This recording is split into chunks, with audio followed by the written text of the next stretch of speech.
নমস্কার বন্ধুরা, সবাই কেমন আছেন? আশা করি ভালো আছেন। আমি খুব একটা ভালো নেই। আমার ঠান্ডা লেগে গেছে। ১ম সিজনের ঠান্ডা তো লেগেই গেছে। শীতকাল আমার কাছে খুবই মানে কি বলবো? খুব একটা বাজে কাল। মানে আমার খুব ঠান্ডা লেগে যায়। যাই হোক, তো মোটামুটি জ্বরে পড়ার আগে ওষুধ দোকানে গিয়ে এই ওষুধটা নিয়ে এলাম জলটা গরম করে। আ তো এই ওষুধটা কেটে আমি জলে ফেললাম।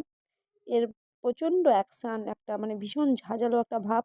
মানে যতক্ষণ না মুখ ঢাকবো তার আগে থেকেই ঝাঁঝ দিয়ে দিচ্ছে অলরেডি। আমার চোখ মুখ দেখেই তোমরা বুঝতে পারছো। তো এটাকে ভাপ নিতে হবে।